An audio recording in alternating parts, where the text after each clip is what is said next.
All right, congratulations. You got yourself a job in a rich household. Big house, fancy curtains, silver everything. People upstairs acting like socks fold themselves. Sounds pretty good, right? Wrong. Because the dark truth about being a servant in a wealthy home was that you were not stepping into luxury. You were stepping into a machine. A polished, perfumed, chandelier-covered machine that ran on exhaustion, silence, and people like you disappearing into the wallpaper.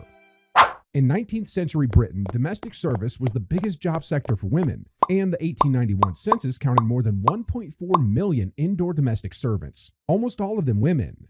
This is not a side detail, this is an army. And if you ended up in one of the really rich houses, the kind with 20 rooms, 30 bells, and a dining table longer than your life expectancy, the whole place only worked because a bunch of servants were constantly cleaning, carrying, scrubbing, heating, brushing, hauling, polishing, and pretending not to exist. First, you had to get hired. That usually meant being young, healthy, obedient, and able to produce a good character, which was basically a written reference from your last employer saying you were not lazy, rude, pregnant, drunk, or otherwise inconvenient. No character, no next job. So if a master or a mistress disliked you, or you complained too much, or you got dismissed suddenly, that one piece of paper could decide whether you ate next month. Which is, a pretty nasty little setup. Now, let's say you get the place. Great, you're in. You made it. Time to meet the house. And by meet the house, I mean learn which part of it you're allowed to exist in. Because rich households were built around separation, the family lived upstairs in comfort and display. Servants lived below stairs, in back passages, basements, attics, and side corridors designed to keep work out of sight. At places like Audley End, many servants slept in attic rooms, often 2 or 3 to a room, with sparse furniture and not much comfort. The architecture itself was basically saying, yes, you work here, but please do not look like a person while doing it. Then comes the hierarchy, because even downstairs, there was more ranking than a multiplayer lobby. At the top, you had the butler and the housekeeper. Under them came cooks, valets, ladies' maids, nurses, and other senior staff. Then lower down were housemaids, kitchen maids, laundry maids, scullery maids, hall boys, footmen, and whoever got handed the especially filthy jobs nobody else wanted. The closer your work was to grease, ash, slop, and cold water, the less anybody cared about you. And yes, the work started early. Really early. At the Georgian house in Edinburgh, a servant's day could begin at 5 in the morning and last up to 16 hours, with as much as 112 hours of work in a week. Other records describe servants starting around 6 or 7, putting in 3 hours before breakfast, and finishing only when the family finally went to bed, which got even later if the household was entertaining. So if the rich people felt like dancing until midnight, congratulations, you felt like dancing until midnight too, except with more coal dust. The morning jobs were relentless. Housemaids cleaned grates, carried coal, relit fires, hauled hot water upstairs, opened windows, stripped beds, beat dust out of rugs, and cleaned bedrooms after the family finally got out of them.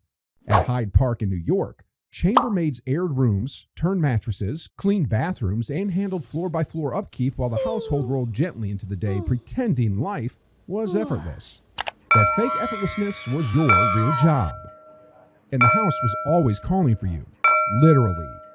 Wealthy homes used servant bell systems, first with wires and pulleys and later with electric indicator boards. So a pole in some drawing room upstairs would ring a labeled bell downstairs telling you exactly where somebody wanted tea, coal, hot water, a tray moved, curtains drawn, boots fetched, or some other urgent aristocratic emergency.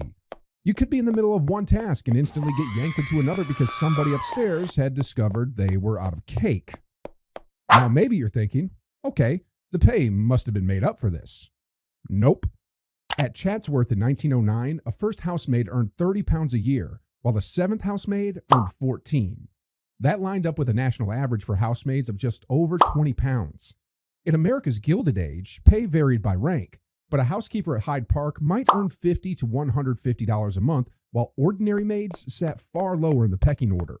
So yes, the mansion looked expensive. You did not. Also, your room was not exactly a victory lap.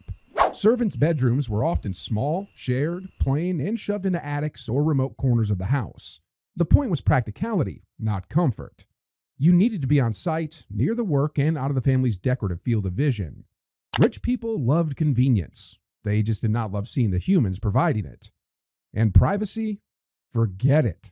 Domestic service was live-in work, which meant your boss often controlled not just your hours, but your bed, your meals, your movements, and your reputation.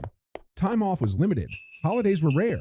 In some places, even so-called free time could get swallowed by church attendance, sewing, dog walking, or extra household tasks. You were kind of always on standby, like a human appliance that needed less rest and more obedience. And food was its own little class system. Servants kept the house running, but that did not mean they ate like the family. In many houses, servants ate separately in the servants' hall, and their meals had to fit around the household schedule rather than their own comfort. At the Georgian house, 5 to 7 servants supported the owner's lifestyle and spent the day rushing between basement workrooms and upstairs service. You were close enough to smell the roasts and pastries, but that did not mean you were the one getting the nice bit. A rich household was very good at producing abundance and then distributing it in a deeply rude way. Then there was appearance.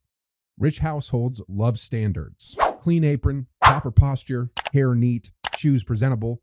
The servant was part worker, part moving furniture, part status symbol for the employer. If the silver gleamed and the footman looked sharp, the family looked important. Which means even your face, your clothes, and the way you stood in a doorway were helping sell somebody else's fantasy of effortless superiority to bored dinner guests. This part matters. A rich house did not merely want labor, it wanted labor with manners. Servants were expected to be quiet, discreet, tidy, and emotionally invisible. They were not supposed to interrupt, not supposed to answer back, not supposed to have opinions floating around in front of the family. In big houses on both sides of the Atlantic, the ideal servant was efficient, loyal, and nearly silent. Basically a ghost who could carry soup. And if you were a young woman, which many servants were, the whole thing could get uglier fast. Domestic service gave employers huge control over female workers who were often young, single, and dependent on keeping their place. Historical work on domestic service notes servants' vulnerability to mistreatment and exploitation, while accounts from the period show that pregnancy could mean immediate dismissal and the loss of the character reference needed for another job. So the house that fed you could also ruin you pretty quickly. There's also the little issue that rich homes were labor black holes. Laundry alone was absurd. At Vanderbilt Mansion, the laundry rooms had multiple wash tubs, ironing tables, drying racks, and coal-heated irons because mountains of clothing, linens, towels, napkins, and bedding had to be cleaned and pressed constantly. One dinner party upstairs could turn into a full side quest of stains, steam, sweat, and ironing downstairs. And if you were wondering whether the law was going to ride in and save you, not really. Domestic service was one of the few major occupations in the 19th century with very little protective legislation, and trade union representation was almost non-existent until the early 20th century. That meant if your employer was unfair, overbearing, creepy, or just plain impossible, your options were limited. Complain and you risked dismissal. Leave without a reference and the next house might not take you. Stay and you kept the wages, the bed, and the whole exhausting circus. So, a lot of servants endured things because the alternative was worse. And this is why all the glitter is kind of a scam. Visitors saw chandeliers, the polished banisters, the perfect dinners, the fresh flowers, the crisp sheets, the warm bedrooms, and the servants gliding in at the exact right second. What they did not see was the labor system holding the illusion together. At the Elms in Newport, a 40-person staff maintained the lifestyle of the Berwins. And even the mansion's own interpretation now notes staff resentment over long hours, difficult conditions, and low wages. So no, everybody downstairs was not secretly having a lovely time. Now, to be fair, not every servant was at absolute rock bottom. Senior servants can earn better wages, gain influence, and take real pride in skilled work. Some workers preferred service to factories because it came with a room and board. For some young women leaving rural homes, service was one of the few available ways into paid work at all. That part is true. It is just also true that the bargain often sucked. Because the dark truth was simple. Rich households sold the image of ease by dumping the difficulty onto other people. The comfort upstairs was built out of long days downstairs. The quiet dining room existed because somebody had been awake since dawn. The fresh dress, the hot bath, the laid fire, the polished silver, the iron linen, the breakfast tray, the clean nursery, the lit hallway. All of it came from servants burning through their backs and knees so the family could act like elegance was a personality trait.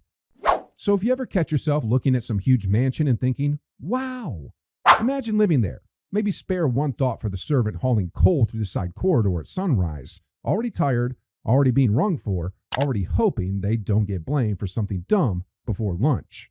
Because in rich households, comfort was very real. It just usually belonged to somebody else.